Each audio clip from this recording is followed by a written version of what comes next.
বাংলাদেশে কাক একটি খুবই পরিচিত সাধারণ পাখি। কাক বাংলাদেশের প্রায় সব অঞ্চলেই দেখা যায়। গ্রাম, শহর, বাজার, নদীর পাড়, গাছপালা ও মানুষের বসতির কাছেই এরা থাকতে ভালোবাসে। এরা খুব সহজেই মানুষের পরিবেশের সঙ্গে মানিয়ে নিতে পারে। তাই শহরে কাকের সংখ্যা বেশি দেখা যায়।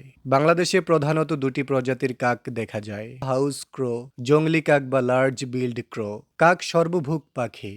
এরা আবর্জনা থেকে খাবার খায়, ছোট পোকামাকড়, মাছ, ডিম, ফল, ভাত, মাংস ইত্যাদিও খায়। অনেক সময় মৃত প্রাণীর মাংস খেয়েও পরিবেশকে পরিষ্কার রাখে। কাক সাধারণত বসন্ত থেকে বর্ষা মৌসুমে এই সময়গুলোতে প্রজনন করে। এরা গাছে ডালপালা দিয়ে শক্ত বাসা বানায়, সাধারণত 3 থেকে 5টি ডিম পারে। কাক খুবই বুদ্ধিমান পাখি। এরা মানুষের মুখ চিনতে পারে, নিজেদের মধ্যে শব্দের মাধ্যমে যোগাযোগ করে, কখনো খাবার লুকিয়ে রাখে পরে খাওয়ার জন্য, বিপদের সময় একে অপরকে সতর্ক করে। কাক পরিবেশের প্রাকৃতিক পরিষ্কারক হিসেবেও কাজ করে। এরা মৃত প্রাণী, নষ্ট খাবার ও আবর্জনা খেয়ে পরিবেশের দূষণ কমায়। কাককে অনেক সময় মানুষের বন্ধুও বলা হয়, কারণ এটি মানুষের বসবাসের এলাকাকে পরিষ্কার রাখতে সাহায্য করে।